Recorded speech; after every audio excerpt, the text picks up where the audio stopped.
Hello everyone and welcome to our circle and Salve Women. For today we're going to talk about my latest reflection, the message beyond your works. And so I want to say first, I'm really happy and pleased to know that I'm in my last phase for the last painting that I've done. And I know it takes some time, but you have to go at your own pace at times to really enjoy your passion in doing it. Otherwise, if you let the world just speed you up, then all of a sudden that alacrity, that just inner peace, that inner light and warmth sometimes gets shunned away or dimmed when you're allowing the world to then cause you to believe that you have to go at the speed that they would like you to, right? When I say they, that could be anything, just the pressures of life, feeling like you always have to finish when you're feeling like it should be finished rather than just enjoying the moment. And so with that said, we're going to talk about the message beyond your works, because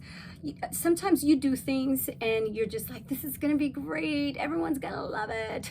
And then as much as you prepared spiritually, your emotions in the right place, your heart's in the right place, your mind's in the right place, so your body's just exerting all of that right energy to get there, you don't realize sometimes that the exhaustion in just preparing, and that's a tough word, because I don't like to surrender to things that would cause negativity to really enter the mind. And so I would like to think that when I do look back, I will find myself going, wow, that was exhausting.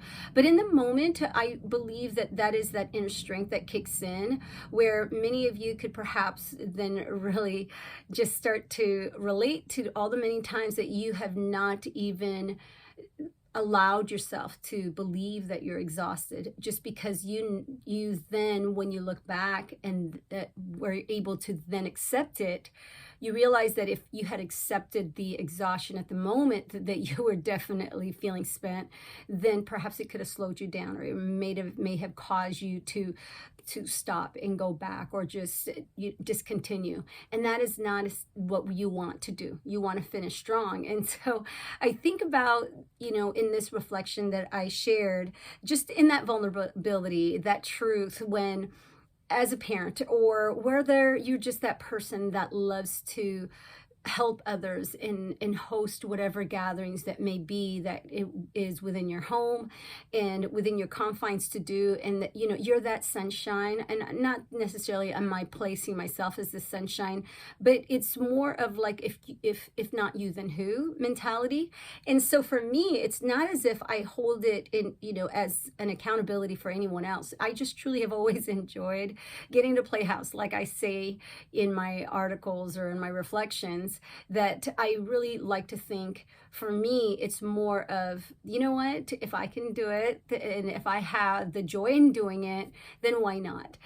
But sometimes you get to that point, and as I mentioned in one of my past ones of Halloween gathering I've had, that when I had our just two youngest boys to complete our family, I hadn't realized it until everyone had arrived, that I was just glad to have really reached that point where I'm like, wow, this finally came to play, and here comes this Halloween party. Now people are coming in. And all I could do was flop on that carpet and join some parents and talk to them. And, it didn't dawn to me at that given moment that it was really more of like my finish line. And anything after that, I was like, whatever, I've gotten to this point, and I said I was going to have a Halloween party, and here I am. And I still remember holding our youngest, on my lap, and just in my costume. I think I was perhaps like a fairy that year or so. And so I was just very grateful to have arrived there.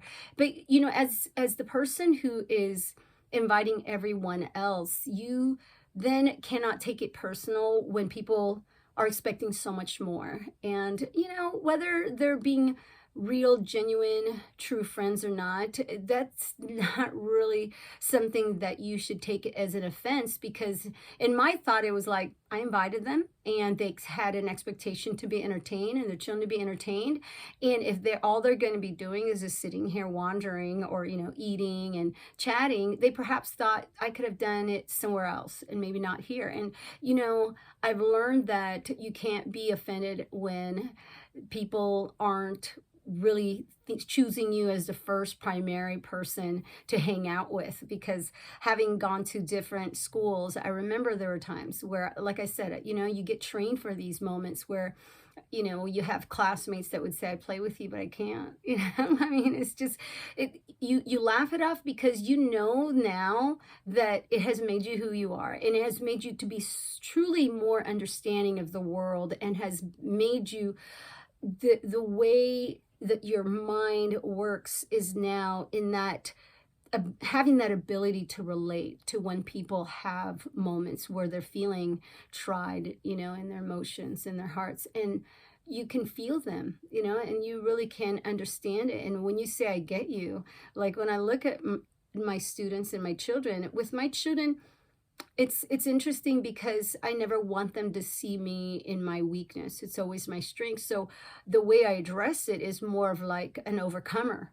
Whereas as a teacher, they want you to commiserate sometimes in the moment. And that perhaps you may be that only one. And that's why I truly also know that with my own children, I was thankful that they were not my own students, because in this case, you have other people that you can rely on to really understand another perspective, another vantage point, another lean on moment where it's not always your parents, hovering over you and giving you some kind of a lecture of how to get over it. And as a teacher, you end up having that role at times to just, really understand that, hey, life is happening right now. And yes, while you do have to move on, I hear what you're saying, And so when it comes to those gatherings that you have in your home, sometimes you're not wanting to be that person to entertain, but you then put it on yourself and go, whoa, wait a minute, this is what I had planned. This is why I invited people. And so you can't really take it personal when people are expecting you to be at your best, at your greatest, to get them to feel rejoiceful. So, fight, flight, or freeze, as I mentioned, could be your sensory option to decide, okay, this is how I'm going to be. These are my choices. But then you just relax and you find inner peace and you go, no, I'm just going to rejoice. I'm going to be thankful for all these people that have really taken the time to come here, and I'm going to finish strong. So I recall just getting up, putting some games together, getting everyone to finish strong, so they at least had some kind of a lasting memory to go, well, at least it ended well.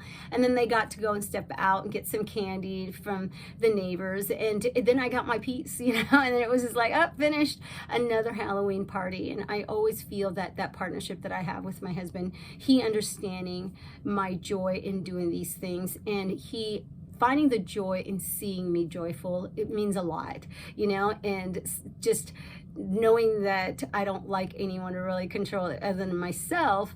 I've changed that just this year. I was really, and I mentioned this in my reflection, that I was so thankful for myself, really, of just letting go. And when he mentioned, hey, I have I'm going to play the same game that we had when we were going to a gathering at another, more of a adult gathering where the words were a lot more sophisticated, and of course just a lot more of just, I guess the word would be mature words.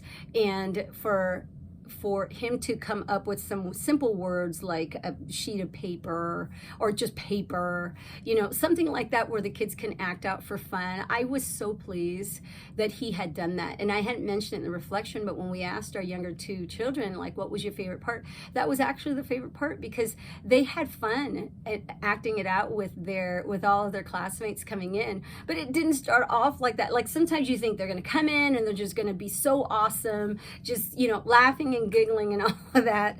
But you do enough of these events, you realize that it's not always going to be what you anticipated, and you just, like I mentioned, you're not the giant looking into this dollhouse and that you're saying to yourself, wow, everything's working out perfectly the way I had done it, or I had planned it, and here's this person talking, that person talking, and everyone's merry, everyone's eating and just being thankful and so forth. Well, in reality, you don't get the same reactions or the same plan that you had worked up in your mind as soon as the doorbell rings. I mean, I mentioned to you that as soon as my children opened the door, it was like first ones were like the female classmates and their parents, and they just totally silenced themselves instead of being so well prepared for the games that they wanted to run.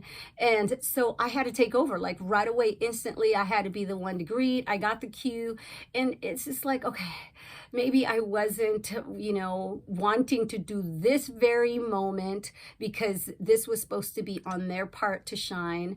But then it was like, okay, what do I do next? And thankfully, I was able to see some more, people come in. And then I was able to appoint an older one who somehow was in that middle of, okay, am I too cool for this? Am I not? And it was great that at the end of it all, I looked, and as though as I was thinking to myself, my goodness, I have a staff meeting in the morning. No one cares. No, you're not going to go tell anybody, like they're having a good time. They're in the realm of enjoyment.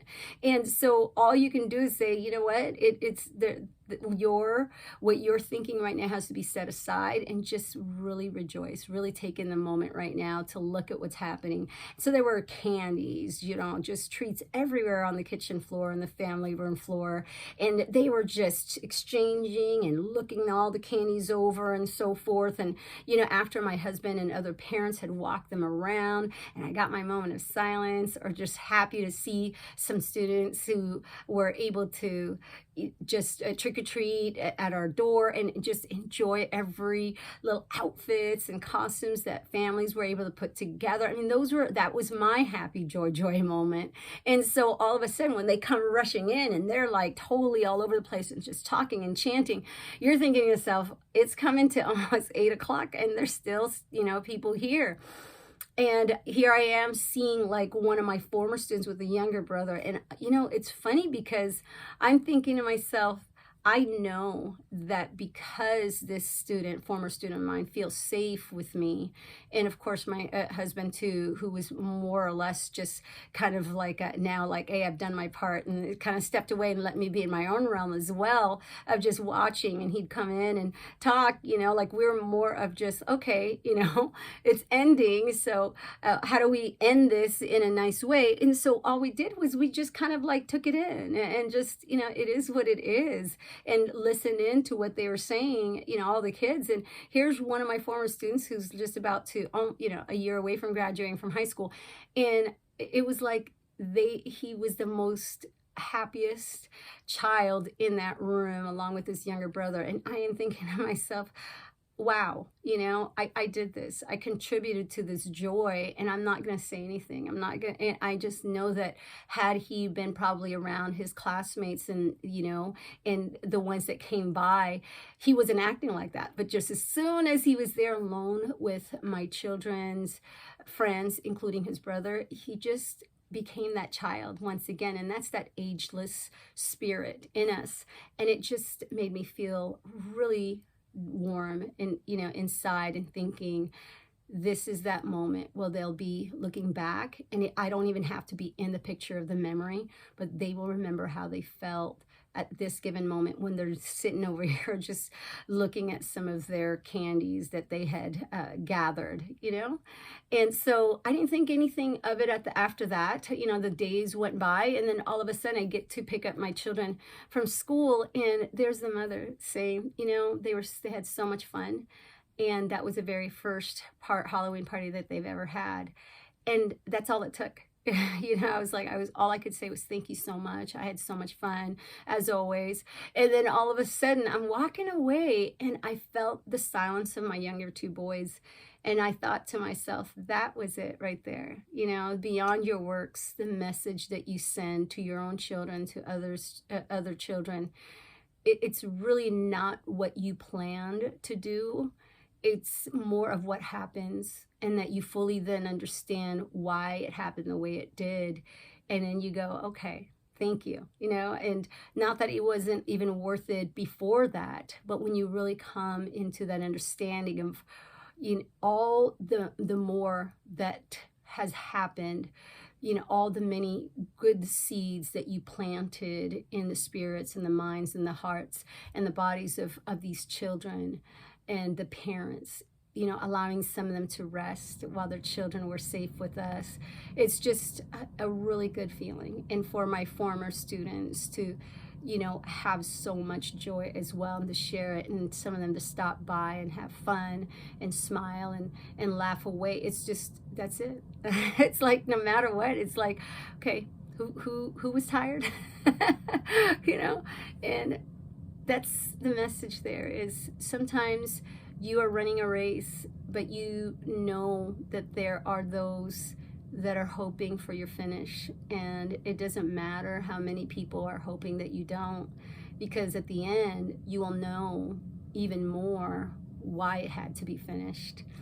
And so, in the words of my mother, God bless us all. May you always find the strength to finish strong, and regardless of how it finishes, because as I mentioned, sometimes we hit it really good, like right there, we're like, wow, that was a lot better than we had planned. And then sometimes you're like, we did it. We finished regardless of what anyone may think. Just do you the best way you can at any given time, and just know that someone was touched by all of your efforts to do well. Have a good one, everyone, and we'll see you next time. Thank you.